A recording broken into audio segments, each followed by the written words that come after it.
তা ভগবত ভজন আমরা তো সবাই করি, কিন্তু সেই কর্মের একই পর্বে না, কর্মটা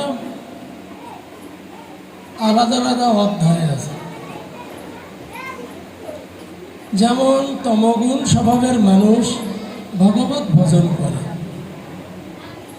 রজগুণ স্বভাবের মানুষও ভগবত ভজন করে, শতগুণ স্বভাবের মানুষও ভগবত ভজন করে। ভগবত ভজন আমরা সবাই কম বেশি করি। শুধু ভগবত ভজন করলে হবে না, স্বভাবটা মানে শতগুণ সম্পূর্ণ হওয়ার পরে ভজনের যে ভবিষ্যৎ, আর রজগুণ স্বভাবে ভজনের ভবিষ্যৎ, তমগুণ স্বভাবের ভজনের ভবিষ্যৎ একই রকম না। শ্রদ্ধা সকলেরই একই রকম আছে, ধরে নিলাম প্রত্যেকেই শ্রদ্ধা ভক্তিতে একেবারে কানায় কানায় সবাই 100, কিন্তু এখন স্বভাব শ্রদ্ধা তাকে বাঁচাতে পারবে না। যার যে রূপ স্বভাব, সেই স্বভাব হিসাবে তার রেজাল্ট আসবে, আত্মার গতি। আর এখন যদি স্বভাবটা এইরকম না হয়, গীতাতে বলেছে কর্ম, অকর্ম আর বিকর্ম। কর্ম বলতেই শাস্ত্রে আমাদেরকে যে রূপ করতে বলেছেন, সেই রূপ যারা করে তারা প্রকৃতই কর্মই করছেন। শাস্ত্র বিহিত যে কর্ম, শাস্ত্র যেভাবে আমাদেরকে নির্দেশ দিয়েছেন যথাযথ সেইভাবেই যারা করেন, তাদের সেই কর্মটা ভগবত কর্মে পৌঁছায়। এবার বলছেন অকর্ম, অর্থাৎ শাস্ত্রে যা করতে বলে তা করে না। চোখে আরো বেশি লাগবে, বাতাস আমার দিকে দিলেই চোখ জ্বলবে। আমি ভালো আছি, যখন সমস্যা হয় তখন বলবো, অপেক্ষা কর। অকর্ম অর্থাৎ শাস্ত্র যা বলেছে করতে তা করে না, তার উল্টোটা করে, এটা হচ্ছে অকর্ম। এই কর্মের দ্বারা সংসারে এইরকম কর্ম যারা করে, প্রচুর কর্ম করে সংসারে, আত্মেন্দ্রিয় প্রীতিবাঞ্ছা তারে বলে কাম, কৃষ্ণ ইন্দ্রিয় প্রীতিবাঞ্ছা ধরে প্রেম নাম। এখন কর্মটা লক্ষ্য কোন দিকে, মানে আমার খেয়াল কোন দিকে রেখে আমি কর্ম করছি। আমার কর্মের দ্বারা যদি ভগবান সুখী হয়, এটাই যদি আমার লক্ষ্য থাকে, তা সেটা কৃষ্ণ ইন্দ্রিয় প্রীতিবাঞ্ছা, অর্থাৎ কৃষ্ণের সুখের জন্যই সেই কর্ম চলে যাবে। সেই কর্ম আমি হাতে করে দিতে না পারলেও ওই কর্মের যে পুণ্য, সেটা ভগবানের সুখে, ভগবানের সেবায় পৌঁছায় যাবে। আর যা ভগবান গ্রহণ করে, সেখান থেকে জীবের প্রতি ভগবত কৃপা লাভ হয়, ভগবান তাদের জীবের প্রতি কৃপা করে। আর আত্মেন্দ্র প্রীতিবাঞ্ছা, আমি অনেক কর্ম সংসারে করি, কিন্তু সে সকল কর্মের মধ্যে কৃষ্ণ স্মৃতি নেই, বিস্মৃতি। বলে শ্বশুরের স্মৃতি আছে সেই কর্মের মধ্যে, শ্বশুরকে মনে পড়ে, এটা শ্বশুরের সুখের জন্যে, এটা পিতামাতার সুখের জন্যে, এটা স্ত্রী পুত্র কন্যা আত্মীয় স্বজনের সুখের জন্যে। এই পার্থিব জগতে একটা সমাজের জাগতিক জগতের লোক আসবে বিশেষ, তাকে সুখী করার জন্য তরুণ তৈরি করার থেকে শুরু করে আরো কত কিছু। এই সকল কর্মের দ্বারা ভগবানের সুখ বিধান হয় না, সেহেতু জীব মায়াবদ্ধই থেকে যায়। এই ধরনের এই স্বভাবের জীবদেরকে বলা হয় মায়াবদ্ধ জীব। এরা উত্তর উত্তর চূড়াবালিতে যেমন টানতে থাকে নিচের দিকে, ওইরকম উত্তরোত্তর উপরে ওঠে না, নিম্নগতি। এখন এই আমরা বেশিরভাগ মানুষ যদি মনে করে দেখি, একটু খেয়াল করি, আমরা কিন্তু এই ধরনের ভুল জীবনে প্রায় মানুষই আছে, প্রায় মানুষই আছে। কিরকম? যেমন এই মালাটা পরানোর জন্য অনেকক্ষণ প্রকাশ বিশ্বাস অপেক্ষা করতেছে, শুধু বলতেছে তোমারে বসানোর পরে তাই আমি ওই পাশে যাব। আমি বললাম তুই যা, আমি বসতেছি। তাতে শেষে দেখলাম এর লক্ষ্য আছে মালাটা পরানো, কিন্তু ওর মনটা এই মালাটা ওই সংগ্রহ করেছে, কিন্তু এই মালাটার মধ্যে আমাকে চিন্তা করতেছে। কিন্তু যদি এই চিন্তাটা এইখানে না করে মালাটা সংগ্রহ করুক, পুষ্প চয়ন করে নিজে গাথুক বা অপরকে দিয়ে গাথাক, মূলত মালা লক্ষ্য আসছে যদি গোবিন্দকে দেব, আমি দেয়নি, কিন্তু তাকে লক্ষ্য করে যখন আমি সেটা জোগাড় করব, আমি দিতে পারিনি, ইচ্ছা ছিল, ওটা সম্পূর্ণ দেওয়ার পূর্ণই সে পাবে। এইভাবে ভগবানকে দেওয়ার বা সুখী করার পরে আমি সেই জিনিস যাকে সমর্পণ করব তারই মঙ্গল লাভ হবে। তা প্রসাদ, ভগবানের অধরামৃত প্রসাদ ওরকম একটা বিষয়। ভগবানের ব্যবহৃত যা কিছু তা যদি আমাদের পর্যন্ত আসে ফিরে, আমরা যদি সেই জিনিস লাভ করতে পারি, নিতে পারি, সৌভাগ্য আমাদের সে গ্রহণের সৌভাগ্য যদি থাকে, তাহলে এইভাবে প্রসাদামৃত থেকে আমরা কৃপা লাভ করতে পারি। আর এই প্রসাদামৃত থেকে কিরূপ কৃপা লাভ হয় বলে, যদি মায়াবদ্ধ জীবন ভাগবত অনুষ্ঠানে অর্থাৎ ভগবানের অনুষ্ঠানে অংশগ্রহণ করে জ্ঞানে বা অজ্ঞানে যদি এই জাতীয় প্রসাদ তার লাভ হয়ে যায়, ইচ্ছায় অনিচ্ছায় কোনো কায়দায় যদি তার সৌভাগ্যে পৌঁছায়, তাহলে প্রসাদের মধ্যে আছে গোবিন্দ, প্রসাদের মধ্যে আছে নাম, অর্থাৎ নাম, মহামন্ত্রদের নাম, সেই নামের যে কৃপা বা মহিমা ওই প্রসাদের মধ্যে আছে। গোবিন্দ বা গোবিন্দের কৃপা তাও প্রসাদের মধ্যে আছে। মহাপ্রসাদে গোবিন্দে নাম ব্রহ্মাণী বৈষ্ণবে, গুরু বৈষ্ণবের কৃপাও ওই মহাপ্রসাদের মধ্যে আছে। সর্বশ্রেষ্ঠ লেশ্য মালা বস্ত্র আদি যাই হোক, ভগবানের সুখের যা কিছু, সেই প্রসাদী বস্তুর মধ্যে এত কিছু আছে। স্বল্প পুণ্যং গতাং রাজং বিশ্বাস। আমরা যদি এখন প্রসাদের অপেক্ষা করি, তাহলে এই অপেক্ষা সার্থকতায় পৌঁছাবে। আর যদি প্রসাদের অপেক্ষা না করি, এই জাতীয় প্রসাদ, প্রসাদ কি? হরি কথা প্রসাদ, হরির নাম প্রসাদ, হরি রূপ দর্শন প্রসাদ, হরি অধরামৃত প্রসাদ যেটা, সেটাও প্রসাদ। এই রূপ প্রসাদের অপেক্ষা যদি আমরা করি, তাহলে এই প্রসাদের দ্বারা মায়াবদ্ধ জীব আর মায়াবদ্ধ থাকবে না, তারা মুক্ত হয়ে যাবে। আর যখনই মায়াবদ্ধ জীব একবার মুক্ত হবে এই জাতীয় কৃপার বলে, আর মুক্ত হলেই তাদের সাধু সঙ্গে রুচি হবে, নাম সংকীর্তনে রুচি হবে, ভগবত কর্ম করার মধ্য দিয়ে তাদের রুচি হবে বা করার জন্য তারা অনেক উৎসাহী হবে। উত্তর উত্তর তাদের দিয়ে ভগবত ভজন, ভগবত কর্ম, ভগবত সঙ্গ, ভগবত ভক্ত সঙ্গ, এগুলো উত্তর উত্তর বৃদ্ধি পাবে। এইরূপ বৃদ্ধি যাদের পায় তাদেরকে বলা হয় বদ্ধ জীব না, তাদেরকে বলা হয় মুক্ত জীব। যেমন আপনাদের উপস্থিতিতে প্রমাণ করে, এই মুহূর্তে আপনারা সকলেই মুক্ত জীব।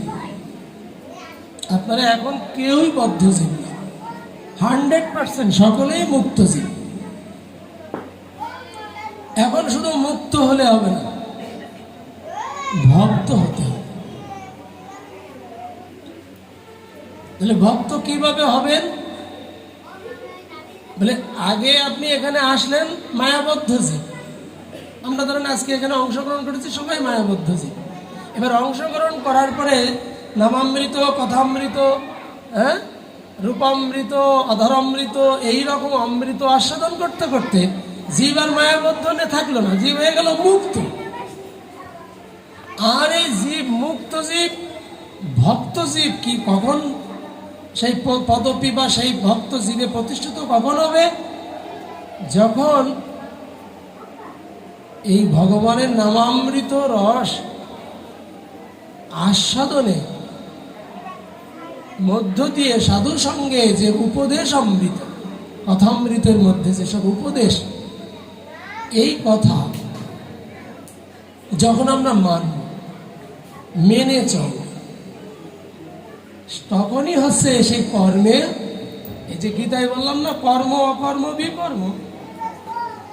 শাস্ত্রে যা বলছে জীবকে, সাধুরা হরি কথা বলতে বসে তো তাই বলে, শাস্ত্রের কথাই বলে। আর সেই কথা শুনলাম কিন্তু মানলাম না, আমি কখনোই ভক্ত জীব হতে পারবো না। আমি বদ্ধ ছিলাম, বদ্ধ আছি, মাঝে মধ্যে কিছুক্ষণ যখন ওই ডায়াসে প্রেজেন্ট থাকি তখন ওইটুক সময় মুক্ত, কিন্তু সাথে করে তা নিয়ে না যাওয়ার কারণে, অর্থাৎ ওই নীতি আদর্শ নিজের জীবনে যোগ না করার কারণে আমি এ জন্মে আর ভক্ত হতে পারলাম না। তা ভগবান তার দায়িত্ব গ্রহণ করে, যেজন ভক্ত, মদ ভক্ত যত্র গায়ন্তি তত্র তিষ্ঠা, আর কারোর কাছে না, শুধু তার ভক্তের জন্য ভগবান করে না এমন কোনো বিষয় নেই। সব কিছুতে তিনি, যখন কোনো ভক্ত তার কাছে কিছু চায়, নীতির বিরুদ্ধেও চায়, তাও তার বিষয়টা বিবেচনা করতে হয়, বিবেচনা করতে হয়। কারণ ভক্তের চাওয়া ভগবান উপেক্ষা করতে পারে না। যদিও বলা হয় যে তুমি মূর্খ, বিষয় মাগো, আমি বিজ্ঞ, বিষয় কেন দেব? ভক্ত যদি ভুল কিছু চায়, যে যা চাইলো এখন মনে করতেছে সে যে তার চাওয়াটা ভালো জাগতিক দিক দিয়ে, কিন্তু আমি যদি ওই চাওয়া উত্তর থেকে দিতে থাকি, পূরণ করতে থাকি, তাহলে ও কখনো আর মুক্ত হয়ে আমার ভক্তে উপস্থিতি হতে পারবে না, ও বদ্ধই থেকে যাবে। এজন্য যে বস্তু দিলে আমার ভক্ত মুক্ত হতে পারে না, ভগবান সেই বস্তু দিতে চায় না। তারপরেও যদি আমরা চাই, তখন দেব দেবতাদেরকে দেখাই না।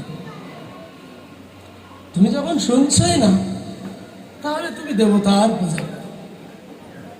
আমার ভজন করলেই আমি তোমাকে বিষয় বললাম, আমি তোমাকে চরণামৃত দিয়ে, এই সময় আমার টার্গেট দিস, শেষ করবো। বাহ, খুব ভালো। তুই তাই যে জন্যে কথাটা বললাম, আমাদের কিন্তু সকলেরই মৃত্যু হবে, হবে কি না? আজকে একজনের মৃত্যু দিবস বা মৃত্যু মানে আত্মার কল্যাণ করতে আমরা উৎসব বা অনুষ্ঠান করতে বসেছি। আমার বেলায়ও এরকম হবে তার গ্যারান্টি নেই। মরে অনেকেই, কিন্তু সকলের বেলায় এরকম হয় না। অতএব ওই অপেক্ষায় না থেকে আমরা সবাই বদ্ধজীব, আমাদের সাধু সঙ্গ করতে হবে, আমাদের নাম সংকীর্তন করতে হবে। যেখানে সাধুসঙ্গ নাম সংকীর্তন, সেখানে প্রসাদের সুযোগ সুবিধা আছে, সেটা যত্ন সহকারে গ্রহণ করতে হবে। এইরূপ করতে করতে করতে করতে আমরা বদ্ধ হইতে মুক্ত একদিন হতে পারব। আর যেদিন আমরা মুক্ত হয়ে সাধুসঙ্গ করব, সেদিন সাধুদের উপদেশ আমার হৃদয় গ্রহণ করবে, আমার অন্তর গ্রহণ করবে। আর গ্রহণ করে যখন আমি করতে থাকবো, তখন আমি ভগবানের ভক্ত হয়ে যাব। আর যখনই ভগবানের ভক্ত হয়ে আমি কর্ম করব, তখন সেই কর্মই প্রকৃত কর্ম। আর না হলে ভগবত বিস্মৃতির মধ্যে যে সকল কর্ম করা হয়, সেটা অকর্ম। আর বিকর্ম একটা শব্দ আছে, যে কর্ম নিষেধ করা হয়েছে সেইটাই বেশি করে করে। যা করতে বলা হয়েছে তা করে না, তার উল্টোটাও করে না। কিন্তু যা করতে নিষেধ করা আছে, গ্রন্থে কিন্তু কিছু কিছু জিনিস স্পষ্ট নিষেধ করা আছে যে এটা করা যাবে না, ও দুটোর কোনোটা করে না, কিন্তু যেটা যাবে না বলেছে ওইটাই বেশি করে করে। এটা বিকর্ম। এই বিকর্মের স্বভাবের মানুষ যারা, তারাও মরে, তারা দেহ রাখার পরে তাদের আত্মার গতি হয় না। আর যারা কর্ম করতে করতে মরে, তাদের পার করতে আমাদের উপস্থিতি জরুরি থাকে না। যারা কর্ম করতে করতে মরে, অর্থাৎ শাস্ত্রীয় অনুমোদনে যে কর্ম, এরা সাত্ত্বিক স্বভাবের লোক। এরা ভগবানের সুখের জন্যই সব কিছুই করে, ভগবানের নির্দেশিত সিদ্ধান্ত অনুসারে। অতএব ওদের জন্যে এ পার্থিব জগতের কারুর কোনো দয়া অপেক্ষা করবে না। তাহলে দয়া এখন দরকার। আজকের এই আসরে আমরা উপস্থিত হয়েছি একজন বিদেহী আত্মার কল্যাণে। আমরা স্পষ্ট সেই বিদেহী আত্মা শাস্ত্রবিদ কর্ম সে করতে পারেনি, কিন্তু সে অনেক কর্ম করেছে। যাদের জন্য করেছে তারাই আজকে এই আয়োজনটা করলেন। তারা ঋণগ্রস্ত। সে ভগবানের জন্য বিশেষভাবে অনেক কিছু করার সুযোগ ছিল, কিন্তু সে অনেক কিছু না করে যাদের জন্য করেছে তাদের দায় আছে, তাদের ঋণ আছে, তারা এই আয়োজনটা করলো। আপনাদের চরণে তার দায়িত্ব সমর্পণ করলো যে আপনারা দয়া করে আমার সেই বোন বিদেহী আত্মার কল্যাণ যাতে হয় সেই ব্যবস্থা আপনারা করুন। তাহলে আপনারা কি রূপ ব্যবস্থা দিতে পারবেন? পিছনে দেখি একটু। বাহ, আস্তে আস্তে ছোট হয়ে যাচ্ছে। এরপরে গয়ার পণ্ডিত মনে হবে তো। তাহলে এখন অকর্মের সদস্য যারা আমরা, তাদের আত্মার গতি অনেক কষ্টকর। তাদের আত্মার গতি করা একটু কষ্টকর। কিরকম? অবশ্যই হরিকথা তাকে শোনাতে হবে, অবশ্যই সাধু সঙ্গে তাকে আহ্বান করে যোগ করতে হবে, অবশ্যই ভগবানের অধরামৃত প্রসাদ তাকে নিয়মিত সমাপন করতে হবে। এইরূপ কর্ম যদি আপনারা দয়া করে সেই আত্মার কথা চিন্তা করে যদি নিয়মিতভাবে করতে পারেন, তাহলে সেই কর্মের দ্বারা অকর্মের মানুষও ভগবত কৃপা লাভ করতে পারবে। বলে ভগবত কৃপাটা কেমন? ভগবত ধাম না, ভগবত চরণ না, বলে পরবর্তীতে আবারও ভগবত ভজনের শরীর প্রাপ্ত, অর্থাৎ ও লাভ সে করতে পারবে। তুমি আগে মানব জন্ম পেয়ে দুর্লভ মানুষ ও জন্ম সৎসঙ্গ, সৎসঙ্গ করো নাই, ভগবত ভজন করো নাই, শাস্ত্রে যা করতে বলেছে তা করো নাই।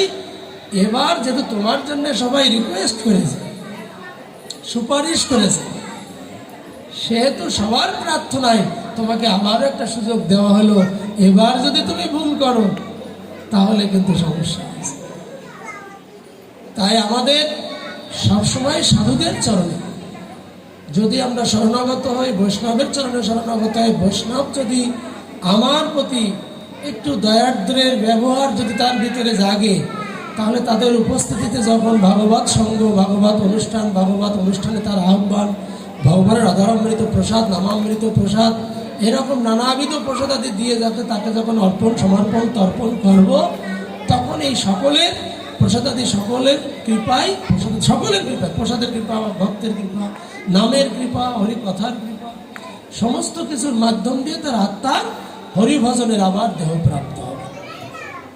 আচ্ছা, যদি বলেন যারা শতগুণ স্বভাবের এই গ্রন্থের নীতি অনুসারে কর্ম নিয়মিত করে, নীতির বাইরে কিছু করে না, তারাও কি ভগবত ধাম লাভ করবে? না। এটা একটু বলতে পারলেই ভালো লাগবে না, আমার আপনাদের লাগবে না, কিন্তু বলা জরুরি। বলে আপনারা শতগুণ স্বভাবে ভগবত ভজন করেন, ভগবানের নাম করেন, সাধুসঙ্গ করেন, সব কিছু কর্মের মধ্যেই ভগবানই লক্ষ্য। তাহলে আপনি দেহ রাখলে আপনি কি ভগবত ধামে পৌঁছাতে পারবেন? না। বলছে শতগুণ স্বভাবের মানুষ দেহ রাখলে তারা আর একবার মানব জন্ম পাবে, কিন্তু সেই জন্মটা এই বদ্ধ জীবের স্বভাবে যোগ হবে না। জন্ম হবে মানুষের মধ্যে, মানুষ রূপ নিয়ে, কিন্তু জন্মটা কেউ আটকায়ও রাখতে পারবে না। ঋষির জীবনে যোগ দেবে, অর্থাৎ সাধু হয়ে চলে যাবে বা চলে যেয়ে সাধু হবে, বদ্ধ জীবনে সে থাকবে না।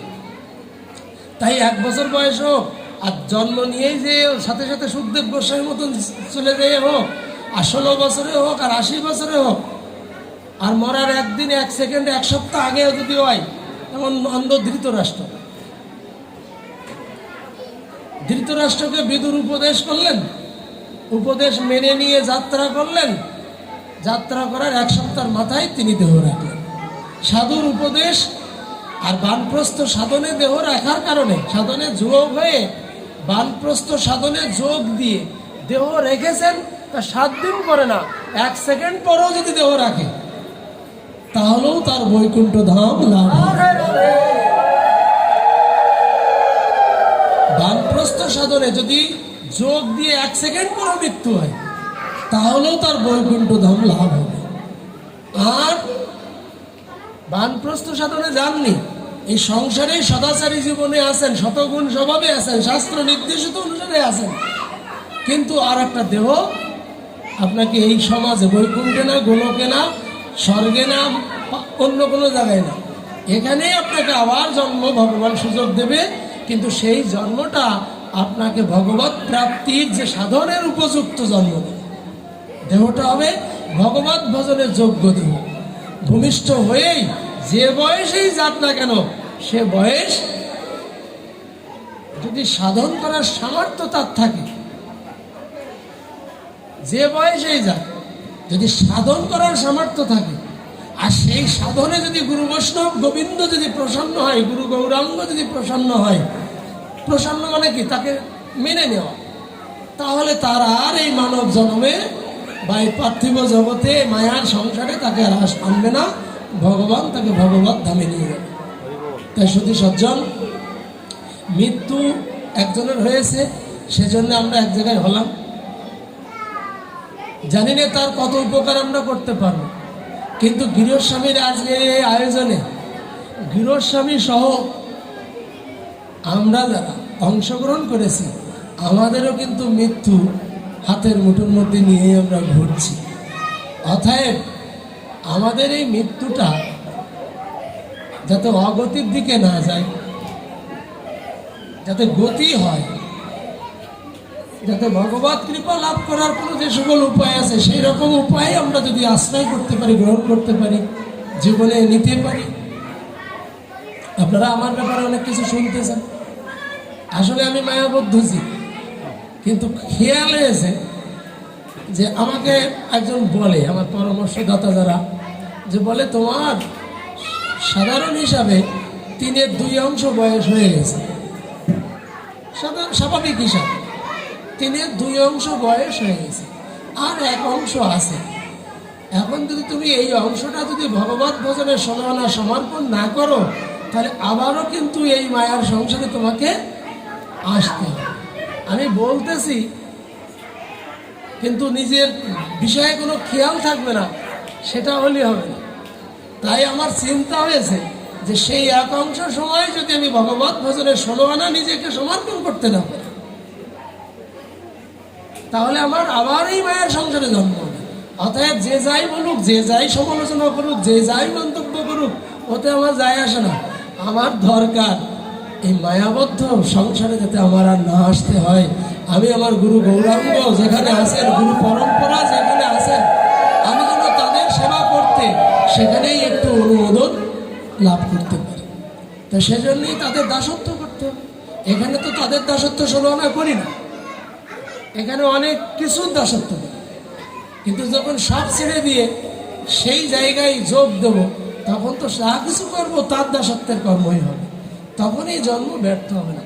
সেজন্য শাস্ত্রে বলেছে একটা জীবনে 4টে অধ্যায়, একটা জীবনে 4টে অধ্যায়। যে মানুষ 4টে অধ্যায় সম্পূর্ণ করতে পারবে, সে মানুষ আর এহলোকে জন্ম নেবে না। যে মানুষ একটা অধ্যায় শেষ করবে, তার হিসাব কিতাব বড়।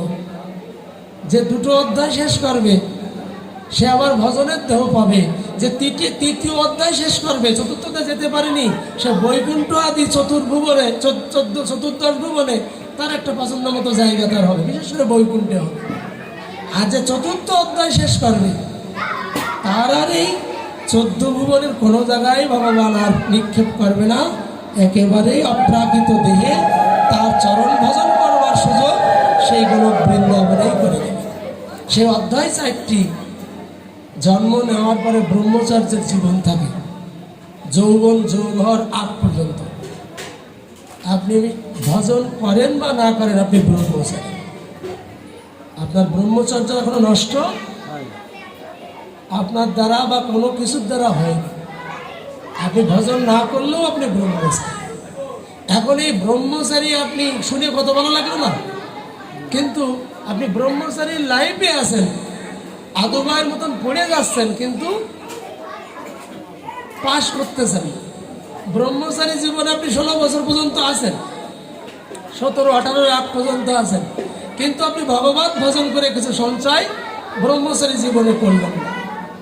তারপরে আছে গারস্থ ধর্মে ভগবত ভজনের পুণ্য সঞ্চয় করা যায়, কিন্তু গারস্থ ধর্মে আপনি অনেক কিছু ভালো করেন, কিন্তু ভগবানের কর্ম করে কিছু পুণ্য আপনি সঞ্চয় করার চেষ্টা করেননি। এটা দ্বিতীয় অধ্যায়। তৃতীয় অধ্যায় আছে আপনার এই সংসার থেকে বেরোয় যেসব জায়গায় সাধু সঙ্গের সুযোগ আছে, এই যে বেরোয় আসলেন কিছু সময়, এই কিছু সময় না, পুরো আর বাকি জীবনটা নিরন্তর সাধুদের মধ্যে যদি আমি রাখতে পারি, ওটাকে বলে বানপ্রস্থ সাধন। ওটা তৃতীয় অধ্যায়। আর চতুর্থ অধ্যায় সেই বানপ্রস্থ সাধনের মধ্য দিয়ে সাধুদের কথা অমৃত রস আস্বাদন করে যখন তা উদ্গার করবেন, অর্থাৎ প্রেম প্রকাশ হবে। আর যখনই সেই ষষ্ঠ সাত্ত্বিক প্রেম প্রকাশ হবে শরীরে, আস্বাদন করার পরে যখন মন্থন করলে যেমন মাখন ওঠে, এটা যখন উঠবে অর্থাৎ প্রেম প্রকাশ হবে, তখন আপনার যাদের যে ভগবানকে পছন্দ, যার ভজন আপনি করেন, তিনি আপনার সামনে প্রকট হয়ে যাবেন। আর এই প্রকট হয়ে যাওয়াটা আছে চতুর্থ অধ্যায়। সে মানবের আর 14 ভুবনে আসতে হবে না একবারে। অর্থাৎ আপনাদের কাছে আমার প্রার্থনা, আপনারা জীবনে ব্রহ্মচারী জীবনে যারা বয়সে আছেন তারা ভজন কিছু করেন, সংসার জীবনে আছেন তারাও ভজন করেন, বানপ্রস্থ জীবনে এরকম যারা আসা যাওয়া করতেছেন, শুধু আসা যাওয়া করলে হবে না, এই আসা যাওয়ার মধ্য দিয়েও একটু বিশেষ করে ভগবানের কর্ম করতে হবে। আর এই রকম ভগবান এত সকল 3 অধ্যায়ের কর্মকে বলা হয় চৈতন্য চৈতামিতে আনুষঙ্গ কর্ম। বলে এই মানে ব্রহ্মচারী জীবনের কর্ম, সংসার জীবনের ভগবত কর্ম, ব্রহ্মচারী জীবনের ভগবত কর্ম, সংসার জীবনে ভগবত কর্ম, বানপ্রস্থ জীবনে এরকম সাধু সঙ্গের ভগবত জীবনের কর্ম, এই সকল কর্মের দ্বারা বন্ধন মুক্ত হয়েছে, অর্থাৎ সংসারের ক্ষয় হয়, অর্থাৎ বন্ধন মুক্ত হয়। আর যখনই জীব বন্ধন মুক্ত হয়ে যায়, তখন ওই জীবের মালিক হয় ভগবান। ওই জীবের আর দায়িত্ব কারণ পরে থাকে না, ওই জীবের দায়িত্ব ভগবানই গ্রহণ করেন। অর্থাৎ আপনাদের দায়িত্ব ভগবান গ্রহণ করুক, এটাই আমি প্রার্থনা করি। আর যাদের দায়িত্ব ভগবান গ্রহণ এখনো করেনি, আপনাদের চরণে আমার প্রার্থনা, তাদের দায়িত্ব আপনারা গ্রহণ করুন। বলে কিরকম, বলে তরি ডুবে গেছে নদীর মাঝে, তা সেই মালালা লোক মানে বিষয়ী লোক, সে বিষয় ঠেকাতে যে মৃত্যুর মুখে হয়েছে। আর যে ভগবত ভজনের লোক, সে 2 হাত মরে যাচ্ছে তবু হা গৌর বলতেছে। তার মালাতি লোক আছে, দেখা যায় না নৌকায় ছবি কিনতে পাওয়া যায়, তখন গৌর সুন্দর এসে তার হাত ধরেছে, তার মানে আপনাদের হাত গৌর ধরবে। আর যার গতি হচ্ছে না কোনো কায়দায়, সে যদি বুদ্ধি করে আপনাদের হাত ধরে বা কোনো জায়গায় সই, তাহলে গৌর আপনাদেরকে আর উপেক্ষা করতে পারবে না। তাই যে আত্মার গতি ভালো কিছু হবে না মনে করছি আমরা, তাকে যদি আমরা চিন্তা করি, আর সে যদি আমাদেরকে চিন্তা করে মনের দ্বারা সই, আমরাও যদি মনের দ্বারা তাকে সই, তাহলে গৌর আমাদের প্রতি যে ভালোবাসা সমান সেই ভালোবাসা সে পাবে। যেমন গজেন্দ্র উপাখ্যান, হ্যাঁ, কুমির সে ভজন করেনি, কিন্তু যে ভজন করেছে হাতি, তাকে শুয়ে রেখেছে। আর যখন ভগবান তাকে উদ্ধার করতে আসলো, কুমিরকেও ওই সাথে উদ্ধার করে দিতে হলো। শ্রী গুরু নিতাই গৌর সীতার আকৃতি প্রেমানন্দ হরি। সেই কারণে আজকের উপস্থিতিটা আপনাদের চরণে গৃহস্বামীর প্রার্থনা যে আপনারা ভগবানের নিজজন, আমাদের বোন অর্থাৎ যে জুই বিশ্বাস তার বিদেহী আত্মা এখানে প্রেজেন্ট আছে সূক্ষ্ম শরীরে, তাকে আমরা আহ্বান করে আপনাদের চরণে সমর্পণ করলাম। সে এই মুহূর্তে আপনাদের চরণে শরণাগত হয়েছে, আপনারা তাকে একটু কৃপার স্পর্শ দান করে তাকে ধন্য করে দিন। শ্রী গুরু নিতাই।